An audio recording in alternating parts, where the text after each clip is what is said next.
बंदा गरीब हो और उसके अंदर टेक्नोलॉजी का कीड़ा ना हो, ऐसा हो ही नहीं सकता भाई। तो मेरे अंदर भी वो कीड़ा था, क्योंकि प्रिविलेज मिला नहीं भाई इन सब चीज़ों का, टेक्नोलॉजी का। तो एक हुआ रहता है ना दिमाग में भाई कि टेक्नोलॉजी वाली चीज़ें होती कैसी है। तो धीरे धीरे यही करते हुए भाई सॉफ्टवेयर इंजीनियर बनना एक सपना बन गया था। और मतलब जितनी भी घर में क्यूरियोसिटी थी भाई, जितनी भी घर में चीज़ें होती थी, जैसे वॉशिंग मशीन, रेफ्रिजरेटर, ये सब मैंने खोल रखा था भाई। खराब होते मैं खोल देता था। कई बार मतलब ठीक भी कर लेता था, कई बार ठीक भी नहीं कर पाता था। तो फिर मैंने इसके बाद चेक किया भाई कि अब सॉफ्टवेयर इंजीनियर बनना ही है, तो सबसे बेस्ट सॉफ्टवेयर इंजीनियर कहाँ से बनते हैं लोग। तो मैंने चेक किया भाई कि आईआईटी से, एनआईटी से लोग करोड़ों का पैकेज लेके निकलते हैं, क्योंकि भाई पैसा भी जरूरी है भाई। टॉप मोस्ट प्रायोरिटी तो पैसा ही है भाई, बाकी पैशन तो मैं बाद में देखूंगा। तो फिर मैंने ये पता किया भाई कि आईआईटी कैसे पहुंचना है। तो वो जर्नी मैं कभी और शेयर करूंगा, बट मतलब मेरा पहली बार में ही जेईई मेंस क्लियर हो गया था भाई, विदाउट एनी कोचिंग और विदाउट एनी ट्यूशन मेरा क्लियर हो गया था जेईई मेंस। फिर मैंने एक साल ड्रॉप किया था, उसके बाद मेरा जेईई एडवांस क्लियर हुआ था।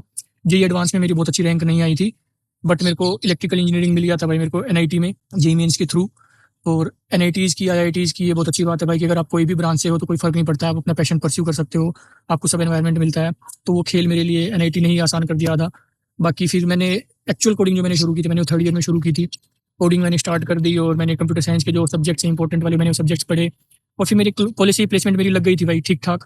मतलब इलेक्ट्रिकल का एवरेज पैकेज तो लगा ही लो, बट जो मेरा पोटेंशियल था, जो मुझे लगता था, जो मैं सोचता था, उस लेवल तक का मेरा नहीं लगा। तो मैं फिर पढ़ता ही रहता था। उसके बाद मेरी एक प्लेसमेंट लगी थी बैंगलोर में, फिर मैं उसके बाद आया था। उसके बाद भी मैं डीएसए वगैरह करता रहता हूँ। तो करते करते यहाँ तक भाई मैं पहुँच गया हूँ। तो ये मेरी अभी तक की जर्नी है, बाकी और शेयर करता रहूँगा।